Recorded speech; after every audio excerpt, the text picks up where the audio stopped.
So what I want to introduce now for the next speech is Professor Hu, and he has been very active on this issue too, from his organization 8020, and actually Professor Hu has been working with Mr. Blum and Constable in the past in the case of Fisher University of Texas, as well as the Harvard University. So it's, and he himself is also a professor at UC Berkeley. He's well familiar with what's going on inside of UC system on admission, and he's also very familiar with the topic SVCA that we actually have last year.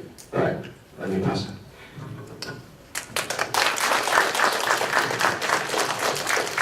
Thank you, Ricky. Good afternoon. You know, from your reaction to the comments by Ed and Will, I can see that you're really here to support this cause, and I applaud you for doing that. So I don't think I need to tell you more about the merit of the action that you are supporting Ed and Will to carry out. But I tell you, 8020 for a long time, I would say, was the lone voice within the Asian American community to cry out for the injustice in the elite college admission case. I know many of you have read SB's email over the years, and our experience when we approach other Asian American communities, now I'm not talking about the SVCA, I'm talking about a more established, large Asian American communities, we did not and still do not, although things are changing, thanks for the good work example you are setting and the publicity that Ed and Will have been getting, we don't get this positive reaction. Instead, it's the opposite. And Ed and Will can tell you that in their lawsuits, the Asian American communities have been almost unanimously stood on the other side, fighting the amicus brief, that is the a recommendation to the court against this action, Asian American communities. So 8020 was very happy to file an amicus brief for the cause that Ed and Will were trying to fight for in the Abigail, in the Fisher versus the UT case. And I could not help but making this observation. I think it's not a coincidence that when I spoke to these other Asian American organizations, I see the leadership all at an age where they no longer have children that will be hurt by this discriminative practices in the elite colleges. Whereas in this audience, I see you have your children to think about.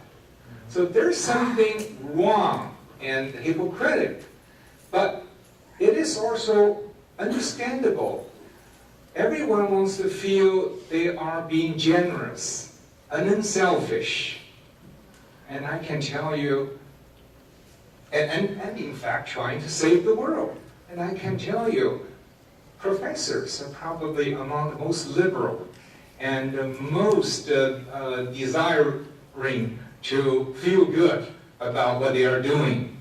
Not only the professors, I can speak, I believe, any people associated with the university, administrators, the board of regents, and they all want to feel good. They think they are leading the way, setting the right example. Unfortunately, so one important thing to take from this is that unlike perhaps in many of the police stations around the country, there really is no discrimination against the minorities. I can assure you of that. Even when there's a law, such as the Proposition 209, which is in the result is addition to the California state constitution, even when this law says we cannot consider race in admission. It's open secret. It's considered at every turn. And there are former admission officers that publish articles on web saying how she was taught to consider race while not considering race. There are just infinite ways you can do that, as you can imagine. And that's why Richard Sanders, professor of law at UCLA, who spoke to this group about 6 months ago, right?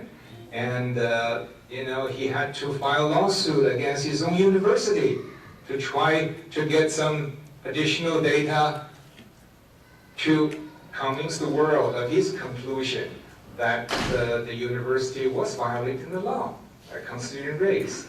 So there's no discrimination and no danger of discrimination against minorities. The danger is the other direction.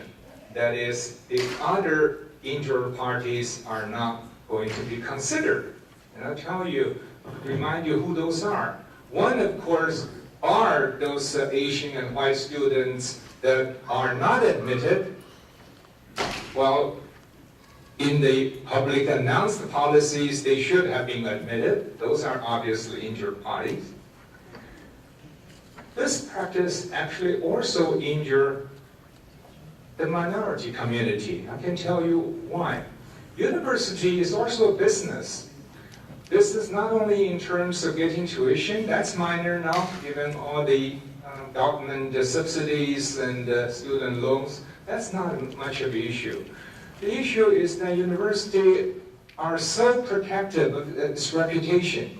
It does want to get qualified students, but it also wants to look good and show the world that they take care of the minorities. As a result, they cherry pick the minorities, and turns out in these elite colleges that they show 86% of the black students come from the upper and higher economic group of the black population. And this defeats the purpose of, I think, many of the professors and others who want to feel good that we're doing good things for the world. I believe we all want to help the underprivileged, those that otherwise will be stuck in the bottom of the social class. We want to give them a chance, give them the mobility to come up. I believe that's what we want to do. And maybe that is why my colleagues and counterparts in other Asian American communities, leadership circle, do not want to come out to support your cause. Because they think we will be taking the chance from those. But in reality, the university, by allowing them to consider racial, they do not achieve that goal of taking care of underprivileged kids. Instead, let me give you an example how this can be accomplished. Rather surprisingly, when you don't consider race, this is accomplished. And I'm so sorry that Mr. Connolly could not be here. If he's here, I think I'll apologize to him. When he was the regent and really led the campaign to pass the Proposition 209, I was a professor then, of course, also. I, like many of my colleagues, actually distributed flyers and talked to our neighbors, asked them to vote against it. Because we really thought that's going to do something bad for the underprivileged student. But in reality, after Proposition 69 passed, what happened is that the African American students' graduation number have increased. Their admission numbers did decrease a little, not much, but their graduation number increased continuously over the years. And the reason is that before Proposition 209, the graduation rate of African American students was less than 13%. Now it's over 60%. So what happened? When you don't allow the university to take the easy way out, to just paper war the dark side, then we try harder. We look at the selection harder. We don't go for the easy target. We don't go for just from the rich black kids. We look for the kids that really show the potential. That's what happened.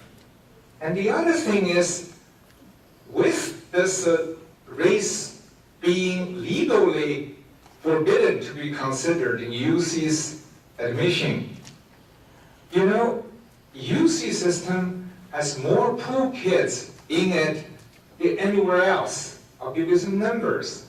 Now, universities like to use this definition for poor kids because federal government has a large scholarship program called Pell Grants, P-E-L-L, Pell Grants. It's totally based on family income. So if you qualify for Pell Grants, then your family income will be, you know, below or not much above the poverty level, say 40,000, 50,000 a year. UC Berkeley alone has more, this is 2009 statistics, has more Pell Grants students than all the Ivy Leagues added together. UC Davis alone has more Pell Grant students than all the Ivy League schools added together. UCLA has more Pell Grant students than all the Ivy League schools added together. So if you want to help the underprivileged, take away the easy way out, and Ed's concern is also mine, that the Supreme Court at this point still leave this way out, say, yeah, you can apply race, just apply this gingerly. What does this mean, carefully? What does this mean, the close scrutiny? What does that mean? It just means there's still 10,000 ways you can not do the right thing, but rather the easier thing to do. So there are better ways, and I was talking about the victims. I think I should really mention this. There's this problem called the mismatch, academic mismatch. So another victim, besides the students that are denied admission and should be admitted, besides the fact that the more deserving underprivileged applicants from the minority community are not selected, the fact is that those that are selected often don't achieve their aspirations. They are taken into the top universities, law school, engineering school, medical school, but then they fail, and they transfer to something they did not want to study. They could have been very good lawyers and doctors and engineers if they did not go to the school that took them because the school wanted to look good. If they let the student, if the school let the students find the right place for them, they would have done better. And there are multiple studies that show that this mismatch is a problem. And finally, speaking of the victim, the society is the victim.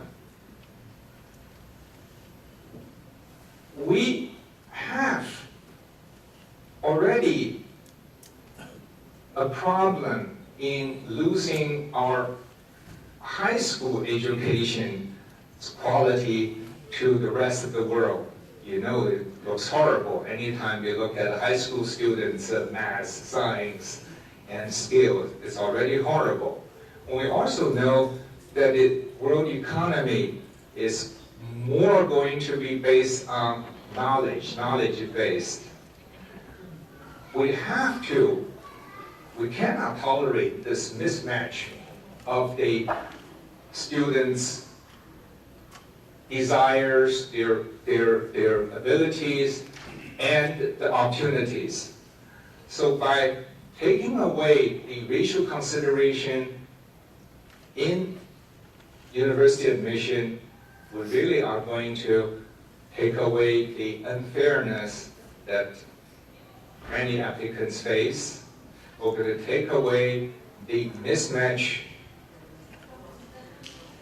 that cost the beneficiary, supposed beneficiary, their dreams.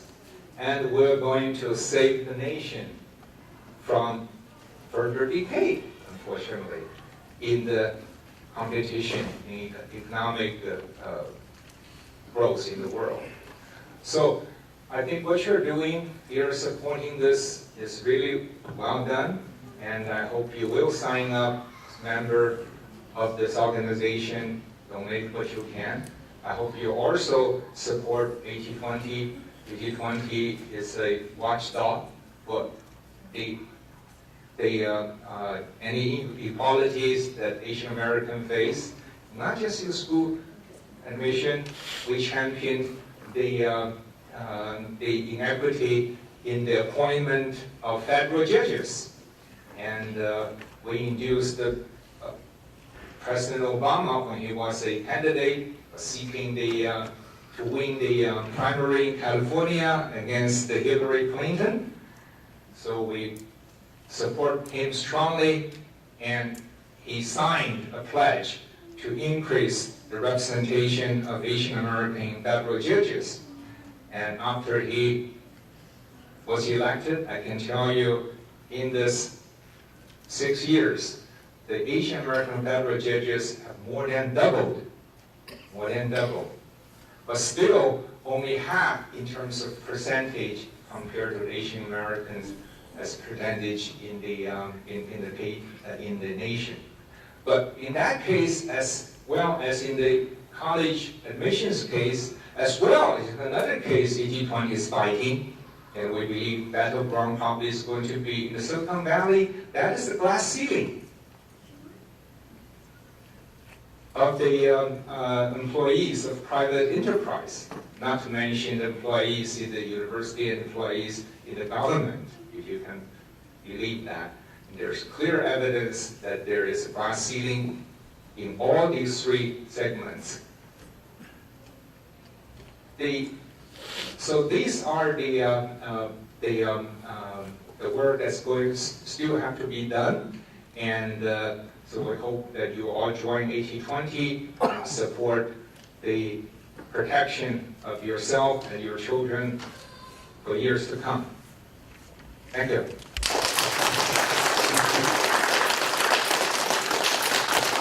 That was a great speech from Professor Hu. I think he gave a very good angle that the kind of the people to try to use this excuse to support underrepresented minority and actually work against the cause of this principle. Basically that the student might turn out, have a high failure or failure rate on graduation, and then actually create a problem than just a resolve problem.